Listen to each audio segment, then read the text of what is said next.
వచ్చే అవకాశం లేదని చిన్న మీమాంసలో ఉన్నారు. ఆ తర్వాత వచ్చిందనుకోండి, ఆ తర్వాత ఇదే డౌట్ నేను మన వెంకయ్యనాయుడు గారి ఇంటికి వెళ్ళి నేను ఆయన గౌరవంగా ఆయన సన్మానించుకున్నప్పుడు ఆయన ముందు చెబితే ఇదంతా కూడా నరేంద్ర మోడీ గారు ఒక ఆలోచన అండి. పద్మశ్రీ అవార్డులు చాలా బడుగు బలహీన వర్గాలకు సంబంధించినటువంటి చిన్న స్థాయి కళాకారులకు వచ్చింది. ఒకేసారి వెంకయ్యనాయుడు గారి పేరు, చిరంజీవి పేరు, పద్మ సుబ్రహ్మణ్యం పేరు, వైజయంతిమాల బాలి పేరు వస్తే కనుక అది సుస్పష్ట, అది ప్రముఖంగా వేసేస్తారు. అలా వేసినప్పుడు వీళ్ళ గురించి ఎవరు చెప్పుకుంటారు? కాబట్టి వీళ్ళ గురించి చెప్పుకోవాలి అంటే గంటన్నర టైం మధ్యలో గ్యాప్ ఇవ్వండి. గంటన్నర వరకు వాళ్ళ గురించి చర్చ జరుగుతుంది. వాళ్ళు ఎవరు అంటారు, ఇక్కడ సమ్మయ్య ఎవరు, ఆచార్య గారు ఎవరు, ఇలా పేర్లని చెప్పుకుంటూ వాళ్ళ గురించి ఆలోచిస్తారు, చర్చించుకుంటారు. వాళ్ళకి గుర్తింపు వస్తుంది. అది రిజిస్టర్ అయిన తర్వాత దెన్ చిరంజీవి వెంకయ్యనాయుడు గారు డబ్బు ఇష్టం అన్నారు. అది నిజంగా గొప్ప ఆలోచన, గొప్ప ఇది.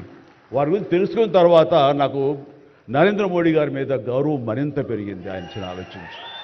సో ఇలాంటి సన్మానం జరగటం అన్నది నాకు నిజంగా అత్యంత గౌరవంగా భావిస్తాను. నా జన్మ సార్థకమైందని భావిస్తున్నాను. ఎన్నో కార్యక్రమాలు చేశాను. ఇది సినిమాల్లో రాణించినా కూడా సినిమాల్లో ఎంతో ప్రప్రథమ స్థానంలో ఎన్నో సంవత్సరాలు దశాబ్దాలుగా ఉండటమే కాకుండా ఆర్టిస్ట్కి సామాజిక బాధ్యత, సామాజికటువంటి సేవ చెయ్యాలి.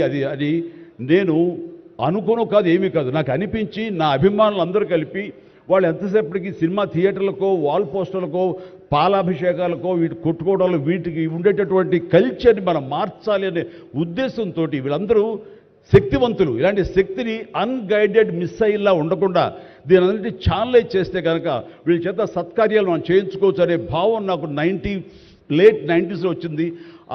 అందులో భాగంగా ఆ రోజున బ్లడ్ దొరకక ఎంతోమంది మరణిస్తున్నారని తెలిసిన తర్వాత ఇంతమంది ప్రజానీకం ఉండి కేవలం బ్లడ్ అనేది హాస్పిటల్లోనో లేకపోతే ఫార్మస్యూటికల్స్లోనో దేడు దొరకదు మనకి.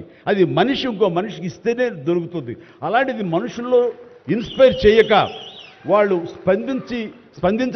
స్పందింపచేసే విధంగా ఎవరు ముందుకు రాక జరుగుతుంది. కాబట్టి నేను ఎందుకు చేయకూడదు? నా అభిమానులు అనేవాళ్ళు ఎస్ ప్రాణం ఇస్తామంటారు. ప్రాణం వద్దు, రక్తం